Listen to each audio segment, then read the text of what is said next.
दोस्तों नमस्कार। मैं Jitendra Sharma, certified yoga teacher, acupressure में MD, health Gurukul YouTube channel पर आपका स्वागत करता हूं। आज के वीडियो में हम एक ऐसी महिला की कहानी सुनेंगे जो दूर दराज इलाके में रहती है, लेकिन फिर भी अपने मेहनत के बल पर जो आरसीएम में टेक्निकल अचीवर बनी और जिन्होंने अपने सारे सपने पूरे किए। नाम है संजीता कुमारी। यदि आपको आज का वीडियो अच्छा लगे तो इसे लाइक कीजिए, शेयर कीजिए, हमारे चैनल को सब्सक्राइब कीजिए और बेल आइकन को प्रेस कीजिए, जिससे आने वाले वीडियोस के नोटिफिकेशन आपको समय पर मिल सकें। चलिए आज का वीडियो शुरू करते हैं।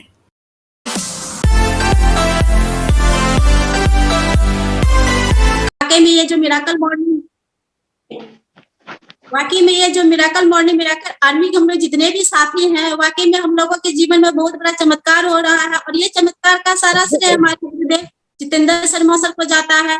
और हम सारे साथी लकी हैं कि ऐसे गुरुदेव के सानिध्य में हम लोग मिराकल मॉर्निंग में एक साथ होकर के पूरे हिंदुस्तान के लोग जुड़ते हैं। Sir thank you so much sir.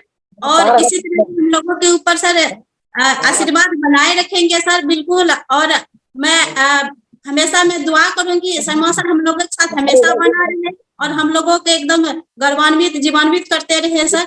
और चलिए मैं थोड़ी सा अपना परिचय दे दूं। मैं संजीता कुमारी मंडल हुआ अररिया बिहार से मैं बिलोंग करती हूँ सर। और अगर कहा जाए तो इस आर्ट्स एंड बिजनेस में लगातार मैं 7 साल की student. Okay, thank you so much sir. कीजिए शुरू कीजिए। मैं अररिया बिहार के एक छोटे से गांव से मैं सिमरबनी से मैं बिलोंग करती हूँ दोस्तों। इस बिजनेस में लगातार 7 सालों से जो मैं सीख रही हूँ, मैं अकेले नहीं, मेरा पूरा परिवार, मेरे हस्बैंड, मेरे बच्चे, सारे लोग इस बिजनेस में इन्वॉल्व हैं। और इनसे आरसीएम की जर्नी से पहले की मैं बात बता दूं, मैं 5 भाई बहनों में मैं सबसे छोटी थी और मेरे पापा किसान फैमिली से थे और मैं एक किसान की बेटी और किसान की बहू भी हूँ। और किसान की जो हालात होती है ना, काफी एकदम स्ट्रगल होता है, यानी कहा जाए तो हार्ड लेबोरियस पर्सन होता है वो। और यही चीज मेरे अंदर में कभी भी सपना पूरा नहीं हो पाया। एक कहा जाता है ना कि छोटे छोटे आंखों में बड़े बड़े सपने होते हैं, यही मेरे भी आंखों में था। और मेरे पापा ने मेरी पढ़ाई में कभी कोताही नहीं की और आज मुझे प्राउड फील होता अपने माँ बाप का। आज वो इस दुनिया में मेरे माँ बाप नहीं है। थोड़ा सा मैं बताना चाहूंगी, ऐसे लकी माँ बाप से मैं आई इस धरती पे। थैंक्स मैं उस गॉड परमात्मा को मैं करना चाहूंगी जिन्होंने मुझे धरती पे आने का मौका दिया। उस माता पिता का भी मैं थैंक्स करना चाहूंगी जिन्होंने मुझे धरती पे लाने का काम किया और उन्होंने मुझे मेरी पढ़ाई में कभी कोताही नहीं की। मेरी आवाज प्रॉपर आ रही है क्या? जी आ रही है आपका। उन्होंने कभी कोताही नहीं की, यानी मैंने नर्सरी से लेके 6 क्लास तक मैंने प्राइवेट स्कूल में पढ़ाई की। और मेरे जो भाई, मेरे से जो 4 भाई बहन थे, 3 बहन और एक बड़े भाई थे जो कि मेरे से, और कहा जाए तो उन लोगों की भी एजुकेशन मैट्रिक तक की ही हुई। और मेरे भैया मेरे से 4 साल के बड़े थे। तो मेरे मम्मी पापा ने सोचे क्या कि भाई को भी साथ इसका साथ लगा देते हैं ना, तो दोनों भाई बहन अच्छे से पढ़ाई करेंगे। लेकिन मेरे भाई जो थे ना, वो पढ़ाई में उतने अच्छे नहीं थे। वो हमेशा मेरे पढ़ाई पे जो होता था ना कि तू ये पढ़ेगी तो मुझे भी पढ़ना पड़ेगा, वो हमेशा मेरे पढ़ाई के आगे टांग अड़ाते रहते थे कि ये पढ़ेगी तो मुझे भी पढ़ना पड़ेगा। फिर भी मैंने उस स्ट्रगल को मैंने दोनों भाई बहन ने फिर भी साथ साथ पढ़ाई किए और लगातार मैंने मैट्रिक तक पढ़ाई की। और 6 क्लास के बाद जो गवर्नमेंट स्कूल आ गए, क्योंकि पापा के पास उतनी पैसे नहीं थी कि जो फीस को जमा कर पाए। बहुत स्ट्रगल हो रहा था। मैंने खुद का डिसीजन ले लिया कि पापा मैं अब गवर्नमेंट स्कूल में ही पढ़ाई करूंगी। और मेरे घर के बगल में गवर्नमेंट स्कूल थी, मैंने वहां से पढ़ाई की और लगातार ये अच्छी पढ़ाई रही। मैंने घर में ट्यूशन अपने खुद से पढ़ाई करने लगी।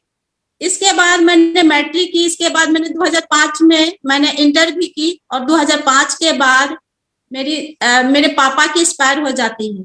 और मेरे पापा के एक्सपायर होने के बाद मेरा पूरा परिवार में, क्योंकि इससे पहले 3 बहन की शादी हो चुकी थी, मैं, मेरा भैया, मेरे पापा और मैं 4 लोग बचे हुए थे। तो पापा की एक्सपायर होने के बाद मेरी जो परिवार की दशा जो थी ना, वो मेरे मम्मी पे आ गई। और मम्मी की जो आर्थिक स्थिति को जो देखते थे तो वो बहुत ही दयनीय होती थी। इसके बाद मैंने किसी तरह से इंटर की पास की। इसके बाद मेरे मामा लोग ने सोचा क्या कि अब मेरी उम्र 17 साल की थी, तो मेरे मामा लोग सोचे क्या कि इसकी शादी करा देते हैं। तो थोड़ा सा मेरी बहन पे यानी मेरी मम्मी पे थोड़ी सी बोझ हल्का हो जाएगी। और मेरी मम्मी हमेशा चिंतित रहती थी कि मैं कैसे क्या करूं, क्योंकि घर में होता है ना आरसी बिजनेस हमें क्यों करना चाहिए, ये चीज आपको समझ में आ जाएगा कि आरसी बिजनेस क्यों करना चाहिए। तो इसके बाद मेरी जब शादी हुई 2005 में 12 जुलाई को, तो मेरी जो शादी हुई तो मेरे हस्बैंड वो गवर्नमेंट टीचर थे। मेरे मामा ने उसके साथ शादी लगाई और इसके बाद वो मेरे मामा के ही खास साले थे, तो इसीलिए अपने में ही शादी लगा दी, शादी हो गई। इसके बाद जब ससुराल आए ना तो यहाँ पे मेरी बीए की पढ़ाई चालू हुई। मैंने क्योंकि पति ही ऐसा मिला जो कि खर्च करने से कभी डरे नहीं, और अपने आप को हम लकी मानते हैं कि ऐसे पति मुझे नसीब हुआ जो कि कभी मुझे आगे बढ़ने से रोका नहीं, और लगातार वो मुझे आगे बढ़ाने के लिए हमेशा मेरे साथ बने रहे। मैंने बीए की पढ़ाई की और बीए की पढ़ाई करने के बाद मैंने फिर उनके मन में हुआ कि कुछ इसको बीएड भी करा देते हैं। तो बीएड करने के लिए हम जम्मू एंड कश्मीर गए थे, बारामूला यानी पैराडाइज इंस्टीट्यूट, वहां पे से मैंने बीएड कंप्लीट की। और वहां पे मैंने 25 स्टूडेंट थी, 25 स्टूडेंट में मात्र हम लोग 4 स्टूडेंट ही पास कर पाए। वहां इतनी हार्ड एग्जाम होती है कि 4 स्टूडेंट ही पास कर पाए, जिसमें कि अररिया डिस्ट्रिक्ट से 2 ही थे, एक मैं, एक मेरे गांव के एक स्टूडेंट थे, 2 ही, और 2 अलग अलग डिस्ट्रिक्ट से थे। इसके बाद जब वहां से मैंने एग्जाम दे के आई, फिर इसके बाद मन में हुआ क्या कि एमए की भी एग्जाम दे दूं, क्योंकि मेरे अंदर में इसलिए पढ़ाई कर रही थी कि मेरे अंदर में एक सपना था कि मैं भी कुछ करूं, जॉब करूं, 10,000 की नौकरी पाऊं। हमेशा कहा करते थे कि मुझे भी नौकरी चाहिए, मुझे भी नौकरी, क्योंकि साइड से यहाँ जो आए तो साइड से हम आंगनबाड़ी का वर्कर भी हैं, वो फैमिली के नाम से हम आंगनबाड़ी का काम करते हैं, चलाते हैं, उसकी टीचर हैं, तो ऑफिस के लोग मुझे ही जानते हैं। और यहाँ जब इसके बाद जब मेरी इसके बाद 13-15 की सेशन में मैंने एमए की भी परीक्षा पास की। और अगर कहा जाए तो मैं अपने पूरे फैमिली में अगर कहा जाए तो सबसे पढ़ी लिखी, सबसे डिग्री की एक बात कहा जाए तो वो मेरे से ज्यादा किसी का नहीं। ससुराल की भी बात कहा जाए तो मेरे से ज्यादा कोई पढ़ी लिखी आई नहीं। लेकिन मुझे ये ईगो नहीं है कि मैं एक पढ़ी लिखी हूँ, लेकिन मुझे इतना प्राउड फील होता है कि मैं ऐसे पति के साथ आई जिन्होंने मुझे पढ़ाई के प्रति, और मुझे वो हमेशा कहा करते थे तुमको जितनी मर्जी पढ़ाई करना है पढ़ाई करो, तुमको ये कभी ना महसूस हो कि हम नहीं ये नहीं पढ़ पाए, ये नहीं कर पाए, ये डिग्री नहीं हासिल कर पाए। और उस समय की पढ़ाई की बात अगर कहा जाए, जब मैं अपनी ससुराल में उस समय में यानी 2 नदी के बीच में मेरी शादी हुई। और जब मेरी शादी हुई थी ना तो लोग जो नई नवेली दुल्हन होती है वो कार मारुति से अभी एक समय में वो उतरती है, अपने ससुराल जाती है। लेकिन मैं इतने खुशकिस्मत कहा जाए या उसको मैं खुशकिस्मत ही मानती हूँ, बदकिस्मत नहीं मानती हूँ कि मैं ट्रैक्टर से आई थी, क्योंकि नदी में कार मारुति पार नहीं होती, वो ट्रैक्टर ही पार होती है। और उस नदी का सामना करके मैं पार होकर के आई थी। आज वो दिन अगर नहीं होता तो आज मैं कार अचीवर नहीं होती, आज कार की मालकिन नहीं होती, आज खुद की ड्राइव, खुद की कार नहीं होती। तो वो दिन कुछ अलग था। उस समय में मेरे गांव में ना कोई रोड था, ना कोई पुला था, ना कुछ था।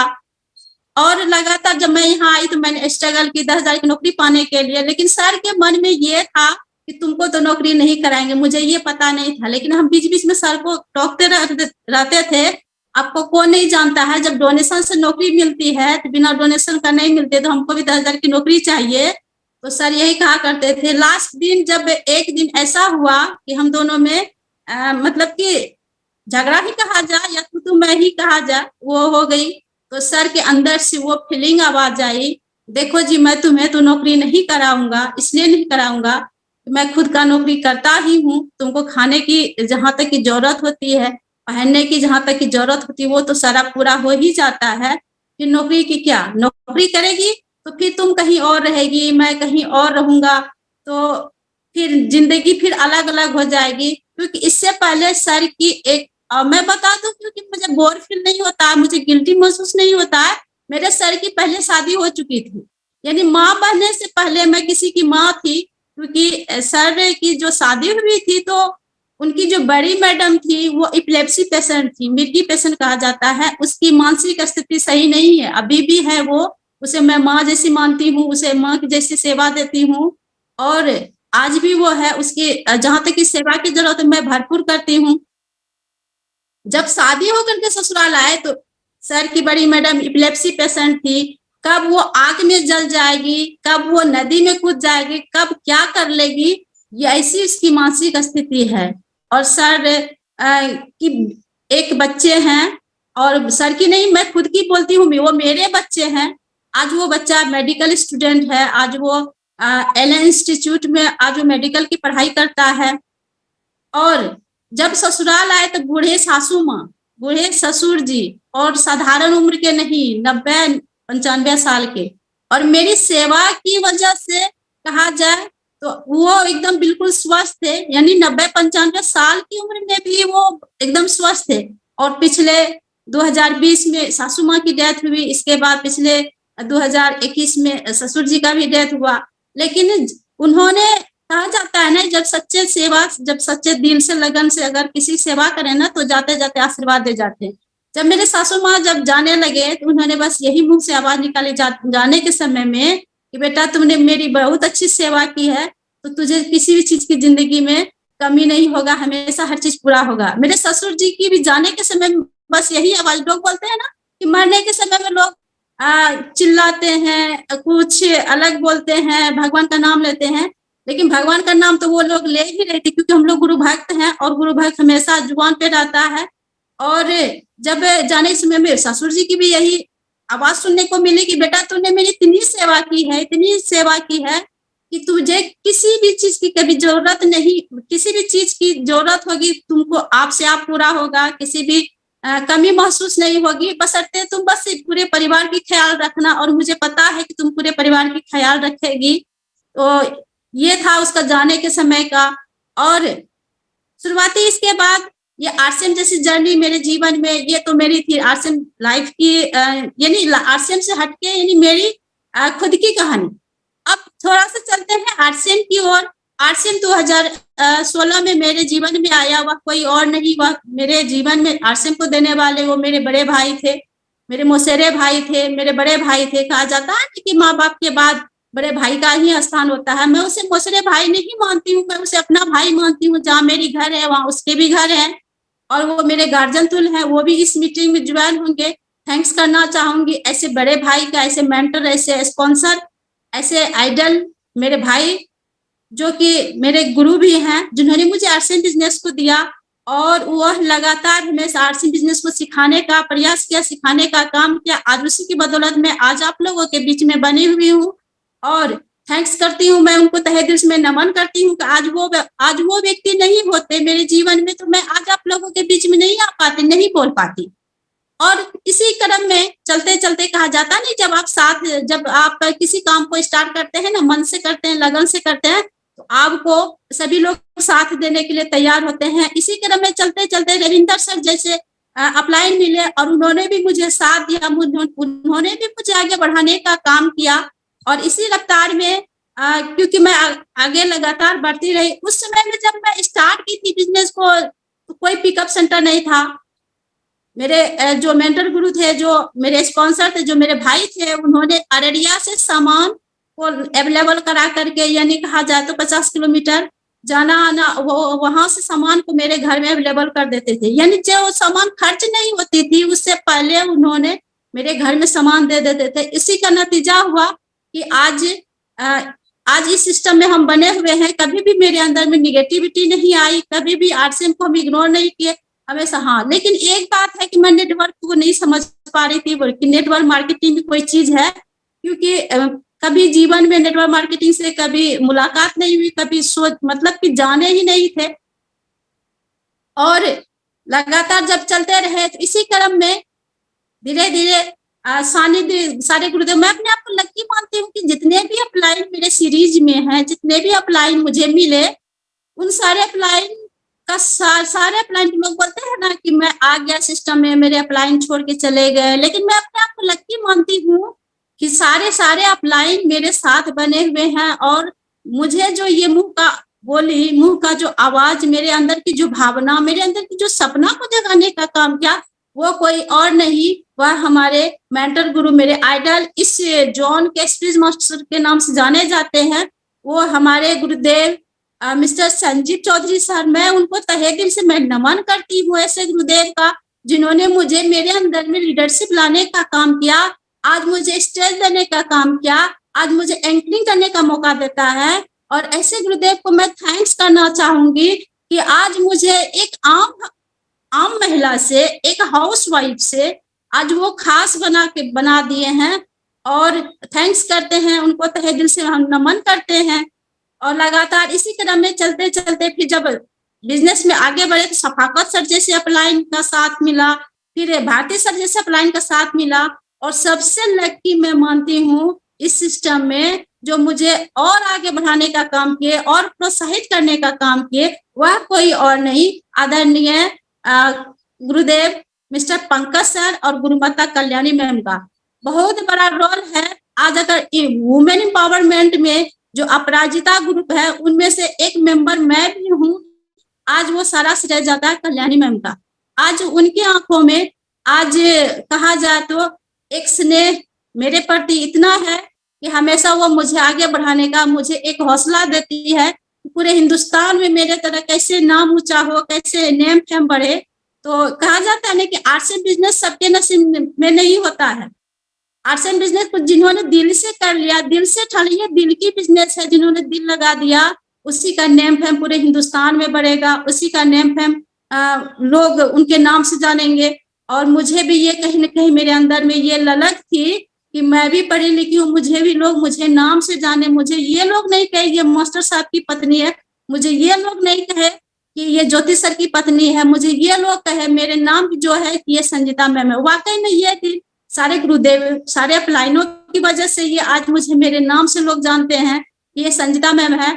और थैंक्स करना चाहूंगी इस सिस्टम के फाउंडर गुरुदेव मिस्टर टीसी सर का, गुरुदेव मिस्टर बीसी सर का। आज जो ये 1 बजे का जो वुमेन एम्पावरमेंट को चला रहे हैं, और इसमें लगातार बहुत सारी महिलाओं के जो मुंह में आवाज आ रही है, बहुत सारी महिलाओं की जो जर्नी, बहुत सारी महिलाओं की जो स्टोरी, उनसे एक दूसरे से इंस्पायर होने की अगर कहा जाए तो इंस्पायर होती है, एक दूसरे से इंस्पिरेशन मिलती है, और आगे बढ़ने का एक हौसला, एक जुनून मिलता है। और थैंक्स करना चाहूंगी गुरुदेव जितेंद्र शर्मा सर का, ये लगातार 3 सेशन हमेशा, ये जो कि अब तो 6:15 बजे का भी सेशन शुरू हो गया, उसमें मैं कभी जुड़ती हूँ, कभी नहीं भी जुड़ पाती हूँ, टाइम नहीं रहने की वजह से, तो इसके लिए सॉरी। और ये जो क्योंकि कहा जाता है ना, जैसे कि अभी हम लोग मिराकल मॉर्निंग में जो हम लोग आते हैं, यहाँ से मिलता क्या है? यहाँ से आपको मिलता है जीतने की कला, जीने की कला, यानी आपको आगे बढ़ने का मौका मिलता है। और ये है मिराकल मॉर्निंग में आपको एक योगा के माध्यम से स्वस्थ होने का, और अपना जो आरसीएम प्रोडक्ट है ये हेल्दी है, और क्योंकि हेल्दी तो प्रोडक्ट है ही, और हेल्दी साथ साथ रखने के लिए ये योगा क्लास चल रहा है। और आप भी आवे, आपके जितने भी साथी हैं वो सारे साथी भी आवे। और कहा जाता है ना कि जिंदगी में यदि आगे बढ़ना है, बस एक डिसीजन आपके लिए काफी है। यदि आपने एक डिसीजन, और वही चीज मेरे अंदर में एक डिसीजन आ गया, क्योंकि मैं इसमें आरसीएम में मैं ज्वाइन क्यों हुई, और मैं आरसीएम को क्यों की, इसलिए कि मेरे अपलाइन ने मुझे बताया कि देखो आज सर की जो गवर्नमेंट जॉब है, उस समय में सर की सैलरी 60,000 थी, और उस समय में बोले क्या कि जब सर रिटायर हो जाएंगे तो आपको कितना मिलेगा? बोले 30,000। बोले आप सर की रिटायरमेंट होने के बाद सर को मिलेगी 30,000, सर के नहीं रहने से आपको मिलेगी कितना? 15,000। और आपके नहीं रहने से आपके बच्चे को क्या मिलेगा?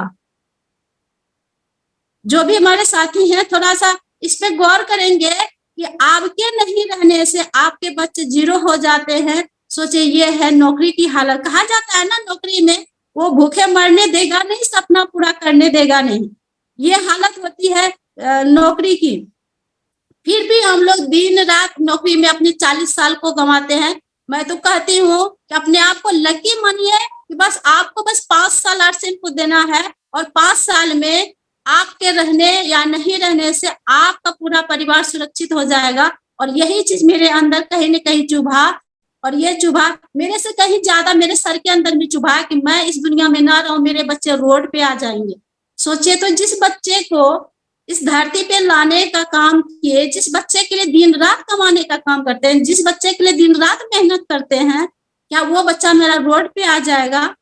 और मैंने तुरंत आरसीएम बिजनेस को ज्वाइन किया और ज्वाइन करने के बाद लगातार इस काम को किए और आज का वही नतीजा है कि आज मैं एक सिक्योर लाइफ में आ गए हैं। और सिक्योर लाइफ जो होती है, कहा जाता है कि इसमें सबसे बड़ी चीज है कि रॉयल्टी जिस इनकम, और रॉयल्टी पूरे अगर ऑल ओवर वर्ल्ड में कहा जाए तो इससे रॉयल्टी इनकम तो इन्हीं व्यक्ति को मिलती है जो वैज्ञानिक, गायक और सिंगर होते हैं, उनको ही मिलती है। अगर चौथा रॉयल्टी अगर आपको लेना है तो आप आरसीएम बिजनेस में अगर प्रॉपर ढंग से आ गए हैं, प्रॉपर ढंग से सिस्टम को समझ लिए हैं, तो फिर आपको आगे बढ़ने से कोई नहीं रोक सकता है और आप रॉयल्टी जैसी मुकाम को हासिल कर सकते हैं। बस इसमें बस अपने आप को, खुद को देखिए कि मुझे रॉयल्टी लेना है, मुझे ऑल फैमिली को, मुझे पूरे परिवार के सपना को पूरा करना है, मुझे मेरे बच्चे की सपना को पूरा करना है। आज मैं हूं तो मेरा परिवार खुशहाल है, कल मैं ना रहूं तो फिर क्या होगा? बस इसी चीज के लिए, क्योंकि मैं इसी के साथ में एक थोड़ी सी स्टोरी में कहना चाहूंगी कि अकबर बीरबल के दरबार में एक सभा लगी हुई थी। अकबर ने ताली मारी, सभी लोग, सारे पकवान सजे हुए थे, सभी लोग ने खाना शुरू किया, लेकिन बीरबल नहीं खा रहे थे। अकबर ने बार बार सोचे कि क्या बीरबल अपने खाना नहीं खा रहे हैं। फिर अकबर बताते हैं काश वो होती तो। फिर अकबर बोले, फिर एक बार ताली मारी, सारे लोगों ने खाना बंद कर दिया। फिर अकबर पूछते हैं, क्या बीरबल भाई, काश क्या होती तो? बीरबल ने जवाब दिया, बहुत ही सहज, बहुत ही ज्ञानी थे वो, बहुत ही चालाक थे, बहुत ही सहज तरीके से उन्होंने बताया कि काश मेरे अंदर भूख होती तो। तो कहने का मतलब है कि यदि आपके अंदर सपना पूरा करने का भूख है, तभी आप सपना पूरा कर सकते हैं, तभी आप आरसीएम में आगे बढ़ सकते हैं। और सपना 3 शब्दों से बना होता है, समय की आजादी होती है, पैसे की आजादी होती है, नाम की आजादी होती है। और आज यही चीज में मुझे ये पूरा होते हुए देखा जा रहा है। मैं खुद को बिलीव नहीं कर पा रही हूँ। आज आरसीएम की बदौलत से आज मेरी जो जहाँ पे मेरी घर थी वो टीन सेट की घर थी। आरसीएम से पहले कभी कभी यहाँ पे संजीव सर भी हमारे गुरुदेव हैं जो कि आते थे। तो अगर कहा जाए मेरे घर में भी, क्योंकि हर चीज में अपलाइन का बहुत बड़ा रोल होता है, वो गॉड गिफ्टेड होते हैं। अगर तहे दिल से अगर आप उसको सोचेंगे तो वो एक भगवान का भेजा हुआ दूत होता है।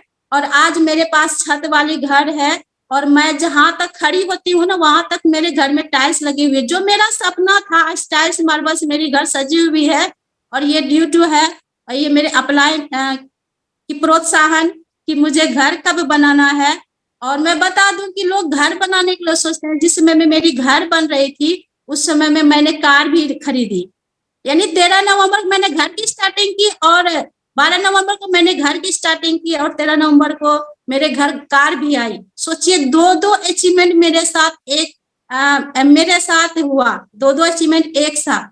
ये सोचने वाली बात है कि और अभी की बात अगर कहा जाए, फिलहाल की बात, प्रेजेंट की बात अगर कहा जाए, तो आज मेरा घर इतना बड़ा बन रहा है। इससे पहले जो मैं घर जो बनाई, बड़े बड़े मेरे गांव में करोड़पति लोग हैं, बड़े बड़े अमीर लोग हैं, लेकिन जो मेरा घर है, जो मैं प्राउड फील करती हूँ आरसीएम बिजनेस का, सारे गुरुदेव का, इस सिस्टम का, कि आज कि जो मेरा घर है, मेरे गांव में सबसे टॉप घर है। मेरे घर लोग आकर के खुशी महसूस करते हैं और कहते हैं कि क्या घर है। और इनसे बड़ी मेरी घर फिर बन रही है। आज मेरे गांव में सबसे हटके घर बन रही है और लोग खड़े होकर के चर्चा का विषय हो रहा है कि ये आरसीएम की देन है और आरसीएम ने मुझे, मेरा लाइफ को चेंज कर दिया है। मैं किसी भी चीज के लिए, लोग बोलते हैं ना एक्टिव इनकम, पैसिव इनकम, मैं ये नहीं कर रही हूँ कि ये सारा चीज आरसीएम की बदौलत से हुआ है। मेरे सर जो है वो, उनके पास एक मतलब कि उनके भी अकाउंट में एक्टिव इनकम आती है। हर किसी को 2 इनकम की जरूरत होती है। एक्टिव इनकम जब तक आप काम करते हैं तब तक आपके पास आता है, काम करना बंद कर देंगे तो आपके घर में एक्टिव इनकम आना बंद हो जाएगा। और साथ ही यदि आपको पैसिव इनकम चाहिए, यानी आप काम ना भी करें तो भी आपके घर में इनकम आए, उसे कहते हैं पैसिव इनकम। इसीलिए लोग एक्टिव इनकम के साथ साथ आप passive income arts and business को जरूर करें, ताकि आपके घर में पीढ़ी दर पीढ़ी एक पैसिव इनकम आएगी। और यही मेरे साथ आज मेरे घर में एक्टिव इनकम भी आ रही है, मेरे घर में पैसिव इनकम भी आ रही है, और जिस बदौलत से मैं आगे बढ़ पा रही हूँ। और आज चर्चा का विषय है, आज जो चीज मैं चाहती हूँ, आज पिछले 5 दिन पहले मैंने 1.5 लाख की स्कूटी खरीदी। मुझे सोचना नहीं पड़ा, मन में आया कि मुझे स्कूटी खरीदना है, क्योंकि कार तो था ही, लेकिन फिर भी मुझे खरीदना मन में हुआ, जाकर के स्कूटी 1.5 लाख में खरीदे। और ये चीज आर्ट्स एंड बिजनेस पूरा करती है, क्योंकि जब आपके अंदर में सबसे पहले है कि रिक्वायर्ड इनकम आप समझ लेंगे, जो आपकी खर्च है, यानी एक्टिव इनकम मान लेते हैं आपकी 30,000 है और आपकी रिक्वायर्ड इनकम 50,000 है, वो यानी आपकी जो खर्च है बीच का जो 20,000 है, तो वो 20,000 आपके जीवन वो चैलेंज है। 20,000 कमाने के लिए आपको सोचना पड़ेगा कि मुझे 20,000 क्यों कमाना चाहिए, कैसे कमाना चाहिए। तो ये रिक्वायर्ड इनकम को आप फेस कर लिए ना, चैलेंज में इसको ले लिए ना, तो आपकी जीवन बदल जाएगी। और कहा जाता है ना कि अमीर को बनने के लिए बहुत सारे रास्ते हैं, लेकिन गरीब को अमीर बनने के लिए एक ही मात्र रास्ता है, एक ही प्लेटफॉर्म है, वो है आर्ट्स एंड बिजनेस। और आर्ट्स एंड जैसी रूपी हाईवे चल पड़ा है, आपको बस तय करना है मुझे जाना कहाँ है, मुझे बढ़ना कहाँ है। बस आप आगे अपने जो आपके इफेक्टिव एक्टिव ग्रोइंग अपलाइन है, बस उनका साथ पकड़ लीजिए। अपलाइन क्या चीज होती है वो मैं आपको थोड़ी सी एक लाइन में, क्योंकि समय की भी अब इजाजत नहीं दे रही है, इसको भी ज्यादा समय, क्योंकि समय बाउंडेशन है। तो अपलाइन क्या चीज होती है, मैं 2 लाइन में इस बात को मैं समाप्त करना चाहूंगी। एक नदी में पानी उमड़ रही थी, पापा और बेटी एक साथ चल रहे थे, पानी बढ़ रही थी, तूफान मतलब कि उफान आ रहा था। पापा बोलते हैं बेटा मेरा हाथ पकड़ लो, बच्ची बोलती है नहीं पापा आप मेरा हाथ पकड़ लो, और पापा बोलते हैं नहीं बेटा तुम मेरा हाथ पकड़ लो, और बच्ची बोलती है नहीं पापा आप मेरा हाथ पकड़ लो। यानी बार बार बोल रहे थे, और बच्ची लास्ट में बोलते हैं कि पापा यदि आप मेरा हाथ पकड़ लोगे ना, यदि मैं आपका हाथ पकड़ ली तो मैं इस पानी में कभी भी छूट सकती हूँ, मैं पानी में बह सकती हूँ, मेरा कोई था पता नहीं हो सकता है। यदि आपने मेरा हाथ पकड़ लिया तो ये कितना भी पानी आ जाए, कितना भी तूफान आ जाए, कुछ भी हो जाए, लेकिन मेरा हाथ छूटने वाला नहीं है। As a arts and business, as a upline ने यदि आपकी हाथ को कसके पकड़ लिया तो आपको तो रॉयल्टी क्या, आपको टेक्निकल क्या, आपको डायमंड तक तो जरूर ले जाएगा। बशर्ते अपलाइन की हाथ नहीं छूटनी चाहिए। आपका हाथ भले ही छूट जाए, लेकिन अपलाइन का इस बिजनेस में अगर कहा जाए तो 90% का रोल अपलाइन का होता है। और कहा जाता है ना छोटे छोटे आंखों में बड़े बड़े सपने को देखिए, उन सपने को सजोने का काम करिए, उसको पूरा करने का काम करिए, तो आप जीवन में आगे बढ़ सकते हैं। जर्नी तो बहुत होती है, स्टोरी बहुत होती है, और स्ट्रगल तो बहुत होती है, संघर्ष ही जीवन है। यदि संघर्ष को आप फेस कर ले, संघर्ष से कभी जीवन में घबराना नहीं है, उस संघर्ष को हमेशा पूरा करना है, उन संघर्ष से हमेशा लड़ जाना है। कि यानी खुद को अपने को शाबाशी देना है कि तुम कितना भी मेरे पास आओ, लेकिन उस संघर्ष में पार करने वाले हैं, उस संघर्ष को पूरा करेंगे। और खुद से प्यार करिए। अभिषेक सर कहते हैं ना कि खुद से प्यार करिए, यानी आई लव मी। और अपने को जो भी हम काम को कर रहे हैं, खुद उसमें लिमिट में नहीं रहे, उस लिमिट से बाहर निकले, यानी खुद को बड़े बड़े सपने देखें। और कहा जाता है ना कि मंजिल उन्हीं को मिलती है जिनके सपनों में जान होती है, पंखों से कुछ नहीं होता, जिसके सपनों में उड़ान होती है, जिसके हौसलों में उड़ान होती है। और यदि आपका, क्योंकि कहा जाता है ना जब तक आप सीखेंगे नहीं तो जीतेंगे नहीं, और सीखना बहुत जरूरी है। सीखा हुआ व्यक्ति ही हवाई जहाज को सफर चलाता है, नहीं सीखेंगे तो साइकिल भी चलाना आपके लिए मुश्किल हो जाता है। बस ये लर्न टीच डुप्लीकेट का बिजनेस है, आप सीखते रहें, अपने नीचे वाले को सिखाते रहें। अपलाइन से पूछे कैसे कैसे, वो बताएंगे आपको हमेशा। ऐसे ऐसे बीच में कमाए पैसे। Thank you so much sir, over to you. मेरे हो सकता है जितने हमारे साथी हैं, हो सकता है मेरी बात से आपको कुछ गलत भी लगा हो, कुछ बुरा भी लगा हो, सॉरी, मुझे छोटी बात समझ के माफ कर देंगे। और क्योंकि समय की बाउंडेशन है और थोड़ी सी मैंने शॉर्ट में अपनी अपनी बात बताई। तो thank you so much sir, Sharma sir, over to